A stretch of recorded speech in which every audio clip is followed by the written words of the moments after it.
Hello बच्चों, कैसे हैं आप सभी। अब हम आगे सुबह अपने पढ़ा था, वीडियो में पढ़ा था विश्व जनसंख्या वितरण घनत्व एवं वृद्धि। हम वितरण भी पढ़ चुके हैं, घनत्व भी पढ़ चुके हैं और वृद्धि भी पढ़ चुके हैं। अब इसमें कुछ आगे का जो वृद्धि के अंदर कुछ आगे का पार्ट है वो पढ़ेंगे। मैं आपको इसे बताना चाहूंगा कि जब जनगणना होती है उसमें कुछ पॉइंट्स पर जनगणना करी जाती है। तो एक पहला जो है इसको हम कहते हैं अशोधित मृत्यु दर। अशोधित मृत्यु दर। इसी के साथ मैं लेना चाहूंगा आपको अशोधित जन्म दर। देखो क्या होती है, पहले हम बात करें जन्म दर और मृत्यु दर। देखो अशोधित मृत्यु दर में क्या होता है, अशोधित मृत्यु दर में माना जाता है कि किसी भी क्षेत्र विशेष में कोई पर्टिकुलर कोई क्षेत्र विशेष है, जैसे मान लीजिए ए है, उस क्षेत्र विशेष में प्रति हजार जनसंख्या पर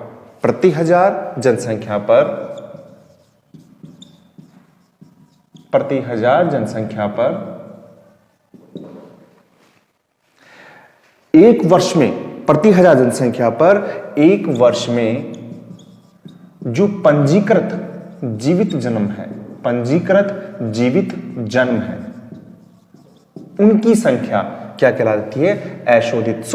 मृत्यु दर में पंजीकृत, यहां पर हम कर लेते हैं अशोधित जन्म दर। तो यहां पर आएगा कि प्रति हजार जनसंख्या में एक वर्ष में पंजीकृत जीवित जन्मों की संख्या को हम अशोधित जन्म दर कहते हैं। क्या कहते हैं, अशोधित जन्म दर कहते हैं। यहां पर पंजीकृत का मतलब क्या है कि ऐसे बच्चे जिनका जब जन्म हुआ है तो वो रजिस्टर्ड है, यानी वो सरकारी अस्पताल में या फिर कहीं प्राइवेट अस्पताल में हुए हैं, घर पर जिनका प्रसव नहीं हुआ है। तो प्रति हजार यानी किसी भी क्षेत्र विशेष में प्रति हजार जनसंख्या पर एक वर्ष में होने वाले पंजीकृत जीवित जो जन्म है उनकी संख्या को हम अशोधित जन्म दर कहते हैं। इसको हम सूत्र के हिसाब से लिख सकते हैं। क्या लिखेंगे हम कि किसी वर्ष में जीवित जन्म बटे क्षेत्र विशेष में वर्ष के मध्य की जनसंख्या इंटू हजार। एक बार आप सूत्र को देख सकते हैं। यहां पर अशोधित जन्म दर का मतलब क्या हुआ कि प्रति हजार जनसंख्या में, प्रति हजार जो संख्या है उसमें एक वर्ष में पंजीकृत जीवित जन्मों की संख्या, या सूत्र के हिसाब से करें कि किसी वर्ष में जो जीवित जन्म है बटे क्षेत्र विशेष में वर्ष के मध्य की जनसंख्या इंटू हजार। हम बात करते हैं अशोधित मृत्यु दर की।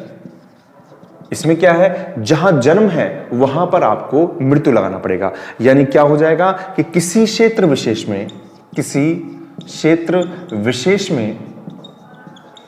प्रति हजार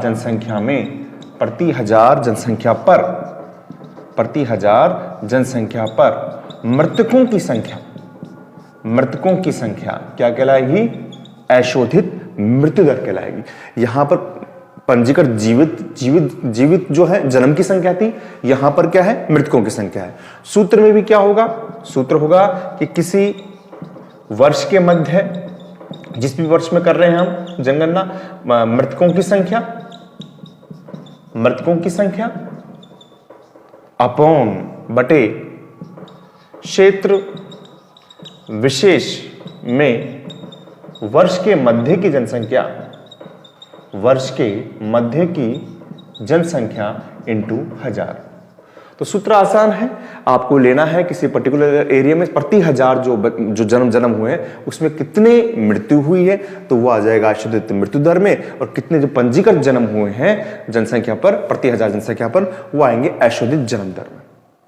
इसी में मैं अगला लूंगा, यहीं से अशोधित मृत्यु दर से लूंगा। यहां पर क्या होता है, अपन करेंगे शिशु मृत्यु दर।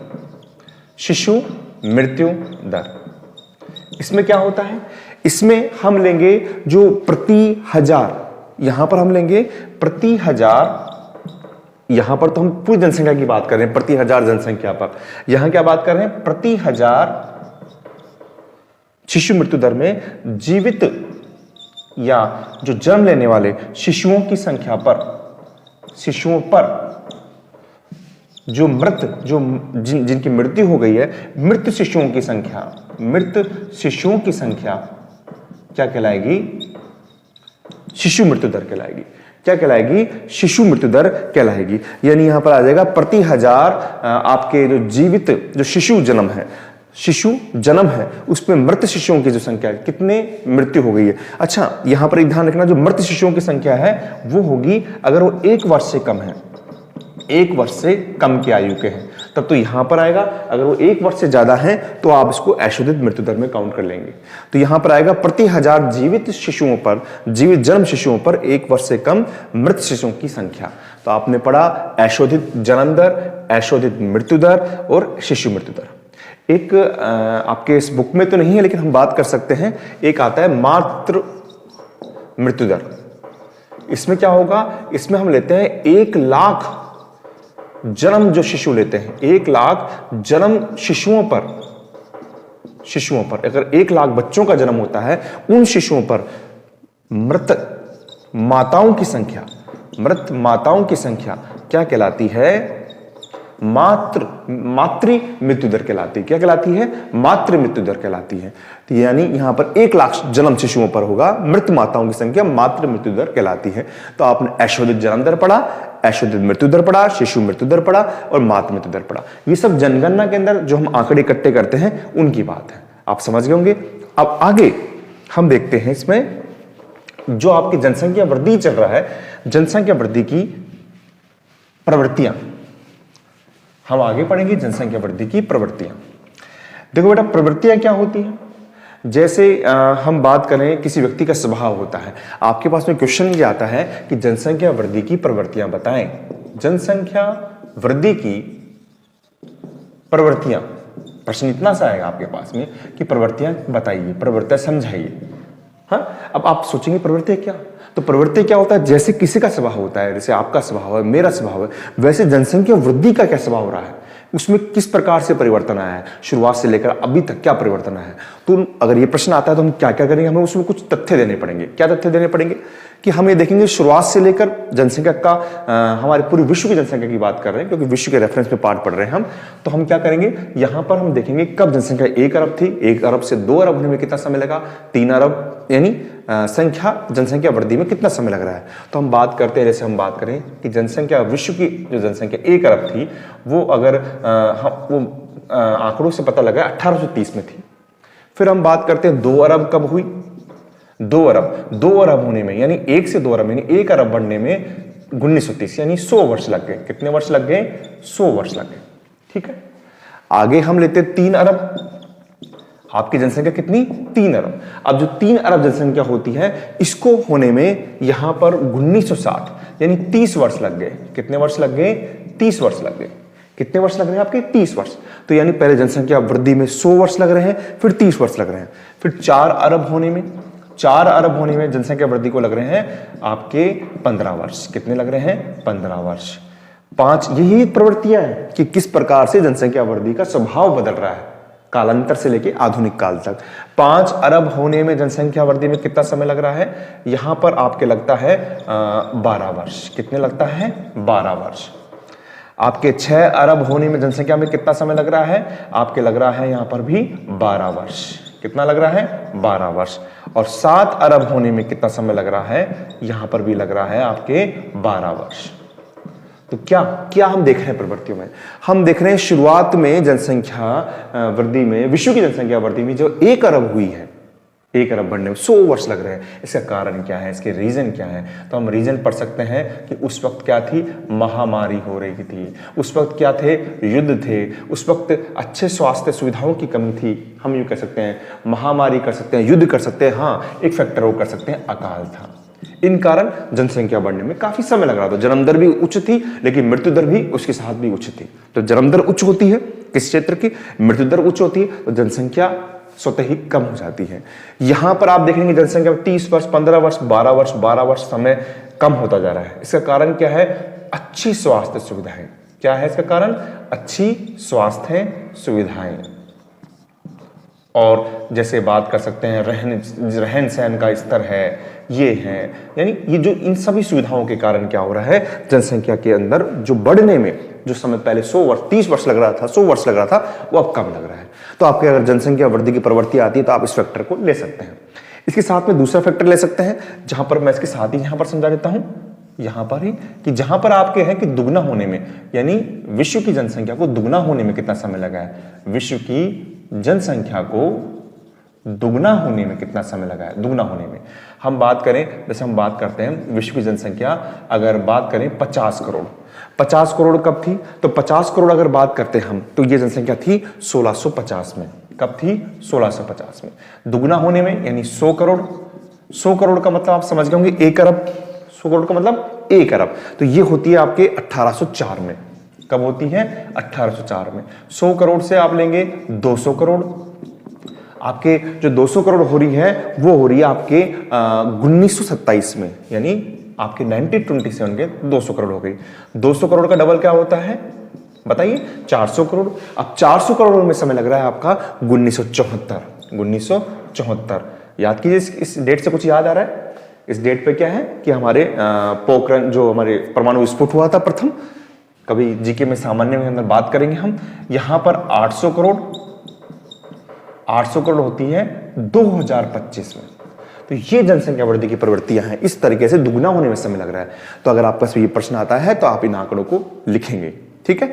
यहां पर एक प्रश्न और बनता है कि विश्व की जनसंख्या 800 करोड़ होने का अनुमान कब है, तो सन आप लिखाएंगे 2025 में। कब हो रहा है? 2025 में हो रहा है, ठीक है। ये बात समझ गए होंगे आप। देखिए, मैं बिल्कुल आराम से चलने की कोशिश कर रहा हूं। मैं जब भी कोई आपको पार्ट पढ़ाऊंगा, आखिरी के अंदर जो उस टाइम में पढ़ा है उसको एक बार मैं वापस रिपीट करूंगा। तो अगर कुछ छूट गया है या कुछ समझ में नहीं आया है तो हम दोबारा एक बार उसको रिकॉल कर लेंगे, इसमें कोई दिक्कत नहीं है। आगे हम पढ़ेंगे इसमें जनसंख्या वृद्धि में। देखिए आप, इस चैप्टर में काफी अच्छी चीजें दे रखी है, इसको हम अच्छी तरह पढ़ेंगे। जनसंख्या वृद्धि में आगे हम पढ़ेंगे जनसंख्या जो परिवर्तन है, जनसंख्या परिवर्तन है जो विश्व की, प्रश्न ये आता है सामान्य सा, जनसंख्या परिवर्तन का स्थानिक प्रारूप, स्थानिक प्रारूप। अब आप ये शब्द देखते ही आप परेशान हो जाएंगे। स्थानिक प्रारूप का मतलब, स्थानिक प्रारूप का मतलब कि स्थान विशेष में, किसी भी स्थान विशेष में किस प्रकार जनसंख्या में परिवर्तन हो रहा है। तो हम यहां पर जो उदाहरण लेते हैं वो देखिए आप। अगर हम यहां पर लेते हैं, जैसे यूरोपियन कंट्री की बात करते हैं, यूरोपीय देशों की बात करते हैं, जो आपके, हम उसको बात कर सकते हैं विकसित है ना। और यहां पर हम बात करते हैं एशियाई देशों की, एशियाई देशों की, जिसमें हमने उदाहरण लिया भारत का। इस तरीके से अगर आप चार्ट बनाएंगे तो ज्यादा अच्छे नंबर मिल सकते हैं आपको। आपकी यहाँ की अगर विशेषता देखेंगे तो यहाँ पर क्या होता है कि आर्थिक विकास क्या होता है इन देशों में, यूरोपियन कंट्री में जो क्या होते हैं, हम बात करें ये विकसित होते हैं, ये विकासशील है। यहाँ पर जो भी देश हैं वो क्या है, विकासशील की श्रेणियों में आ रहे हैं।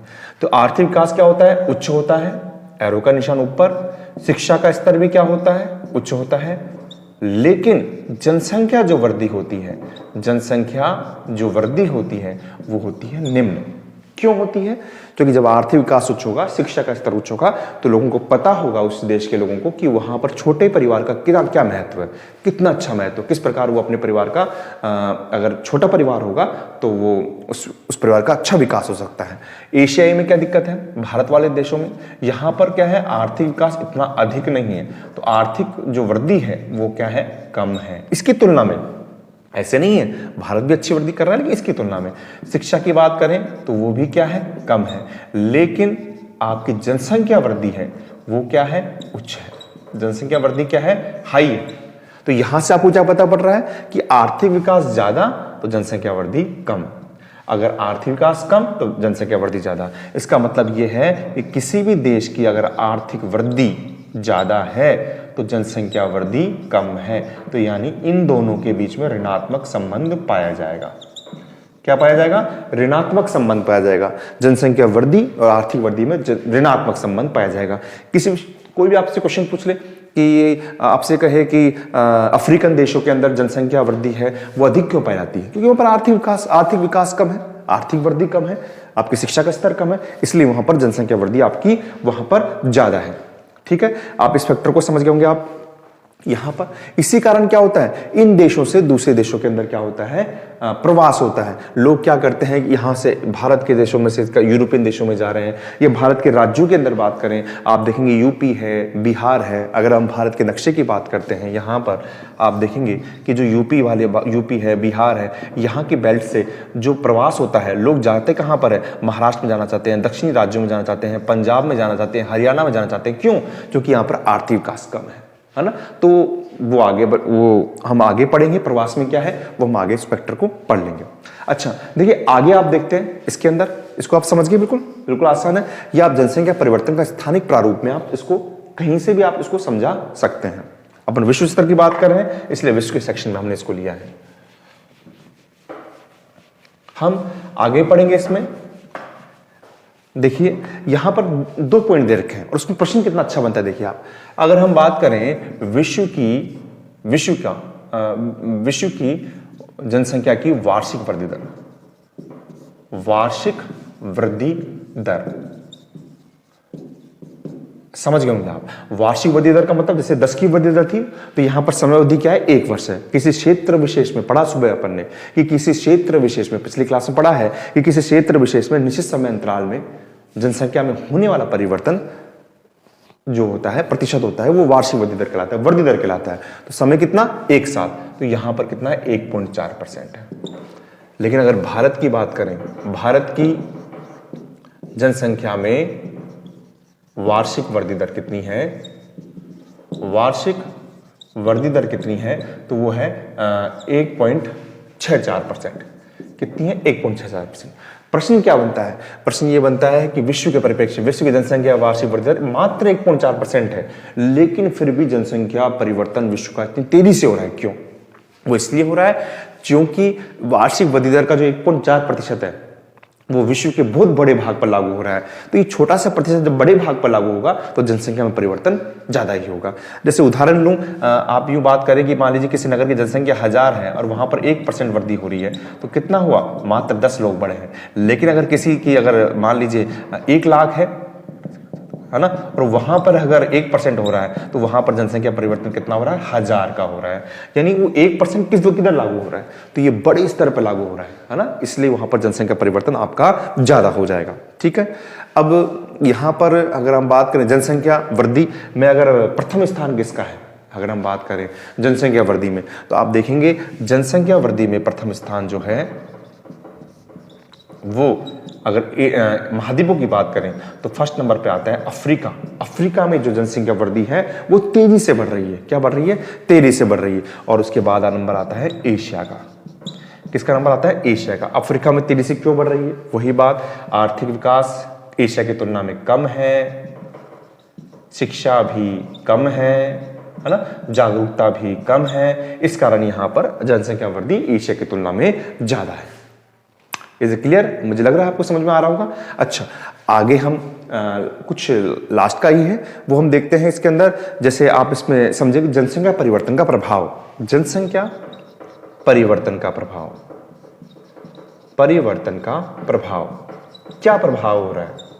देखिए जनसंख्या परिवर्तन का प्रभाव क्या हो रहा है, अगर हम एशियाई देशों की बात करें तो वो एशियाई देशों में अगर चाहें तो वो एशियाई देशों के अंदर क्या है कि वहां पर जनसंख्या बहुत ज्यादा है।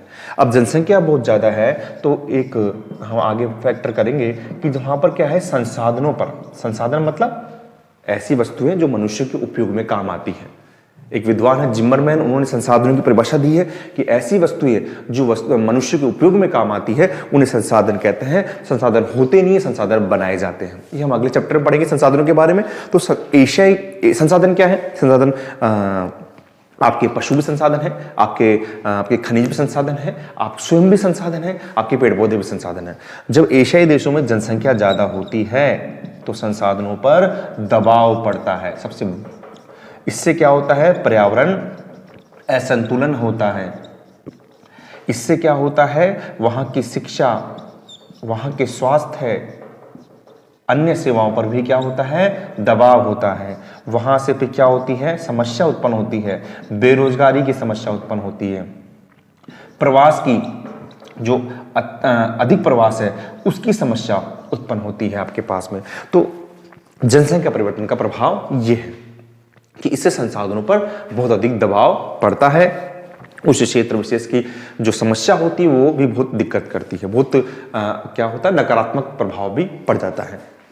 यहां पर मैंने बताया जैसे प्रवास, तो आप इसको इससे भी समझ सकते हैं कि जैसे मान लीजिए आप किसी गांव में रहते हैं और एक ये बड़ा नगर है, हाँ, अब आप गांव से आप यहाँ पर प्रवास कर रहे हैं, तो यहाँ जब प्रवास कर रहे हैं, यहाँ के लोग यहाँ जा रहे हैं, तो यहाँ की जो सरकार है वो यहाँ की जनसंख्या के हिसाब से, मैंने कहा आपको बताया था जनसंख्या के आंकड़े होते हैं, यहाँ के हिसाब से योजना बनाती है। लेकिन जब अतिरिक्त लोग आ जाते हैं तो उससे क्या होता है कि यहाँ की शिक्षा पर, यहाँ के स्वास्थ्य पर, यहाँ के अन्य सुविधाओं पर दबाव पड़ता है। ठीक है, हम ये भी पढ़ेंगे कि प्रवास से फायदा भी होता है, प्रवास से नई तकनीक आती है, संसाधन जो जनसंख्या संसाधन होता है वो बढ़ता है, हाँ, वो भी होता है। तो प्रवास से ये समस्या भी उत्पन्न होती है। अच्छा, फिर यहाँ पर एक आपके दे रखा है कि जनसंख्या वृद्धि हो रही है, इसमें किस तरीके से एक कमी आई है, तो वहां पर एक बीमारी का नाम दे रखा है किताब में आपके, एड्स। एड्स का मतलब होता है acquired immuno deficiency syndrome, acquired immuno deficiency syndrome, है ना। देखो, एक्वायर्ड इम्यूनो ये होता है रोग प्रतिरोधक क्षमता, और डिफिशियंसी का मतलब कमी आ जाना, सिंड्रोम का मतलब एक बीमारी, एक ऐसी बीमारी जिससे आपकी रोग प्रतिरोधक क्षमता में कमी आ जाती है। और ये जो बीमारी है ये ज्यादातर फैली उस वक्त अफ्रीका और राष्ट्रमंडल देशों में, अफ्रीका और राष्ट्रमंडल देशों में, और जिसके कारण वहां के जनसंख्या में बहुत ज्यादा परिवर्तन आया। क्या आया? कमी आई, जनसंख्या में क्या आई? कमी आई।